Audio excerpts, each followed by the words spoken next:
Titus എന്നാണ്. ഞാൻ കാട്ടാക്കടയിൽ നിന്നാണ് വരുന്നത്. എനിക്കിങ്ങനെ ബാക്ക് പെയിൻ കുറച്ച് വർഷങ്ങൾ കൊണ്ടുണ്ടായിരുന്നു. ഈ അടുത്ത കാലത്ത് 6 മാസം കൊണ്ട് നല്ല വേദന അനുഭവിച്ചു. കാലിന് തരിപ്പും 2 കാലിനും തരിപ്പും നടുവേദനയും ഉണ്ടായിരുന്നു. നടക്കാനൊന്നും പറ്റില്ലായിരുന്നു. എന്നെ വീട്ടുകാരെ പിടിച്ചാണ് നടത്തിയിരുന്നത്. ഞാൻ ഒരുപാട് മരുന്നൊക്കെ കഴിച്ച് സർജറിയാണ് എല്ലാവരും നിർദ്ദേശിച്ചത്, എല്ലാ ഡോക്ടേഴ്സും. സർജറിയോട് എനിക്ക് താല്പര്യമില്ലായിരുന്നു. ആ സമയത്താണ് വിജയാൻസിയെക്കുറിച്ച് ഞാൻ അറിഞ്ഞത്. അങ്ങനെ ഞാനിവിടെ വന്ന് 5 ദിവസം കഴിഞ്ഞപ്പോൾ തന്നെ എനിക്ക് സ്വന്തമായിട്ട് നടക്കാൻ പറ്റി. 10 ദിവസത്തെ ചികിത്സ കൊണ്ട് ഏകദേശം ഒരു 90% ബാക്ക് പെയിൻ സുഖമായി.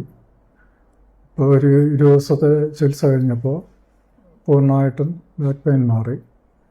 പിന്നെ ഇതിൻ്റെ ഒരു പ്രത്യേകത എന്ന് പറഞ്ഞാൽ മെഡിസിനൊന്നും ഇല്ലാത്ത ഒരു ചികിത്സയാണ്. ആധുനിക സംവിധാനങ്ങൾ ഉപയോഗിച്ച് നമ്മുടെ ഈ വേദനകളെല്ലാം മാറ്റുന്ന ഒരു സംവിധാനമാണ്. ഇങ്ങനെ ബാക്ക് പെയിനുള്ള ആൾക്കാർ വീട്ടിലിരുന്നും സർജറി ചെയ്തും കഷ്ടപ്പെടേണ്ട കാര്യമില്ലെന്നാണ് എൻ്റെ അനുഭവത്തിലൊന്നും എനിക്ക് പറയാനുള്ളത്. എത്രയും പെട്ടെന്ന് നിങ്ങൾ ഈ സ്ഥാപനവുമായി ബന്ധപ്പെട്ട് വന്ന് ഈ ചികിത്സ എടുക്കുക. 20 ദിവസം കൊണ്ട് തന്നെ നമ്മുടെ ബാക്ക് പെയിനും എല്ലാം പൂർണ്ണമായിട്ടും മാറുന്നുണ്ട്. എൻ്റെ അനുഭവം ഞാൻ നിങ്ങളോട് പങ്കുവയ്ക്കുകയാണ്.